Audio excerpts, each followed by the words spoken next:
केंद्रीय मंत्री ज्योतिरादित्य सिंधिया 4 दिवसीय प्रवास पर ग्वालियर पहुंचे। केंद्रीय मंत्री ज्योतिरादित्य सिंधिया अंचल के 4 दिवसीय दौरे पर ग्वालियर पहुंचे। यहां उन्होंने मीडिया से बातचीत करते हुए कहा है कि आने वाले चंबल एक्सप्रेस वे की सभी बाधाएं दूर हो चुकी हैं। आने वाले समय में 42,000 सीटर स्टेडियम तैयार होने वाला है। उन्होंने कहा है कि प्रधानमंत्री जी की सोच है, संपूर्ण सरकार की सोच है और सरकार की सोच के आधार पर आज भारत सरकार के 3 विभाग एक साथ मिलकर काम कर रहे हैं।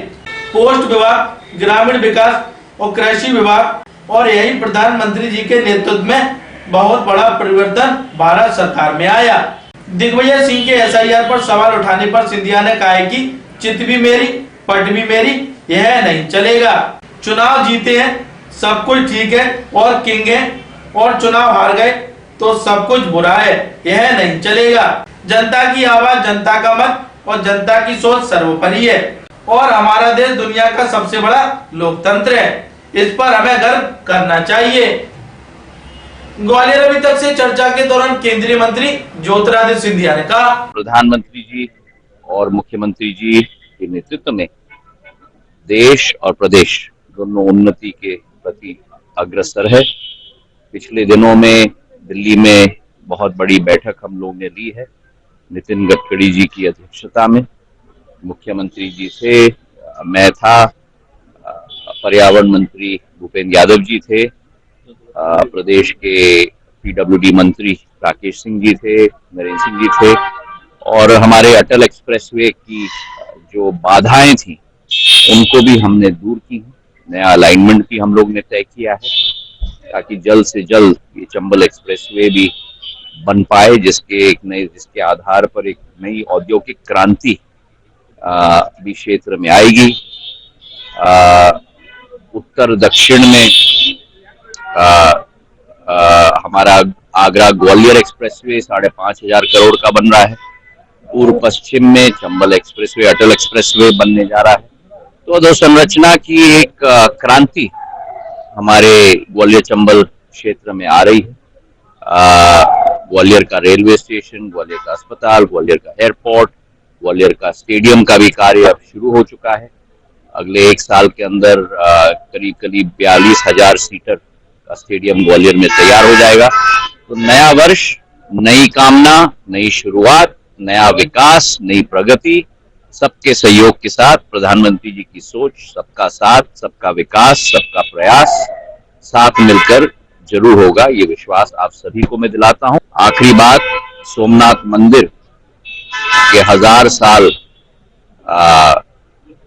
जिन आक्रांताओं ने सोमनाथ मंदिर को बार बार नष्ट करने का प्रयास किया था, 8 जनवरी 1026 जब मोहम्मद गजनवी ने ये कृत्य किया था, उसके 1000 साल हो रहे हैं और आज का दिवस भी महत्वपूर्ण है। मैंने अपने आप एक लेख दैनिक जागरण में भी लिखा है कि किस तरीके से सोमनाथ का हमारा मंदिर बार बार आक्रांताओं के शिकार होने के बावजूद दोबारा एक नक्षत्र की तरह बार बार उभरा है, 17 बार नष्ट होने के बाद भी। और प्रधानमंत्री जी की जो सोच और विचारधारा है कि भारत अपने केवल आर्थिक शक्ति के आधार पर नहीं लेकिन आध्यात्मिक शक्ति के आधार पर भी अग्रसर होगा। सोमनाथ के इतिहास में महाजी महाराज की भी बहुत बड़ी एक योगदान रही है। जब मोहम्मद गजनवी सोमनाथ के द्वार लेकर लाहौर गए थे, लाहौर में भी सिंधिया परिवार ने अपना भगवा ध्वज, मराठाओं का भगवा ध्वज गाड़ के रखा था और इसलिए कहा जाता है अटक से कटक और भरूच गुजरात से प्रयागराज तक भारतीय साम्राज्य स्थापित किया था महाजी महाराज ने। दिल्ली पर 1771 10 फरवरी को भगवा झंडा फहराया था और 32 साल दिल्ली से संपूर्ण देश पर महाजी महाराज ने राज किया था। और जब लाहौर फतेह किया, वहां से जो मोहम्मद गजनवी ने सोमनाथ के द्वार ले गए थे 750 साल पहले, वो द्वार वापस लेके आए। तो भारत की आध्यात्मिक शक्ति को पूर्ण जीवित करने के लिए सिंधिया परिवार का भी सदैव योगदान रहा है। चाहे उज्जैन का महाकाल का मंदिर हो जो राणोजी महाराज ने बनवाया, चाहे महाजी महाराज ने सोमनाथ के द्वार लेके आए, चाहे महाजी महाराज ने बनारस के घाट बनवाए, इलाहाबाद में मंदिर बनवाए। तो आज प्रधानमंत्री जी के नेतृत्व में वो आध्यात्मिक शक्ति भारत की दोबारा स्थापित हो रही है, उत्तर से पश्चिम तक और पूर्व से दक्षिण तक, और भारत अग्रसर विश्व पटल पर हो रहा है।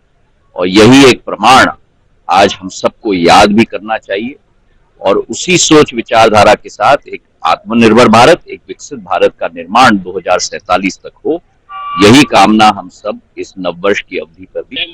बहुत महत्वपूर्ण दोनों MOU हुए हैं, जहां 17 करोड़ किसान और 12 करोड़ मेरी दीदियों जो स्वयं सहायता समूह से जुड़ी हुई हैं, उनका भविष्य का निर्माण प्रधानमंत्री जी की सोच और विचारधारा के आधार पर हम लोग कर रहे हैं।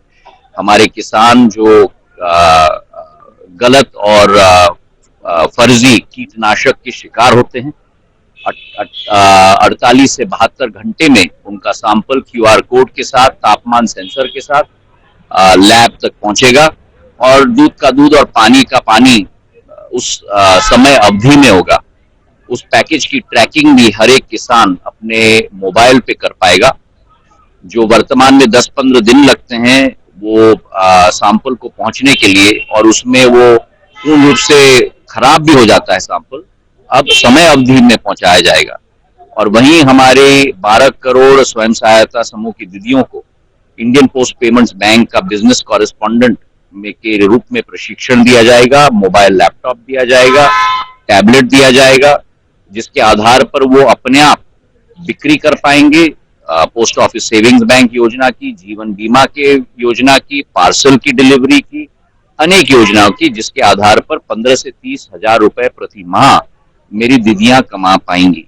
ये दोनों MOU बहुत महत्वपूर्ण है, और ये दिखाता है कि प्रधानमंत्री जी की जो सोच है, संपूर्ण सरकार की सोच, होल ऑफ गवर्नमेंट की अप्रोच की सोच के आधार पर आज भारत सरकार के 3 विभाग एक साथ मिलकर काम कर रहे हैं। पोस्ट विभाग, ग्रामीण विकास विभाग और कृषि विभाग।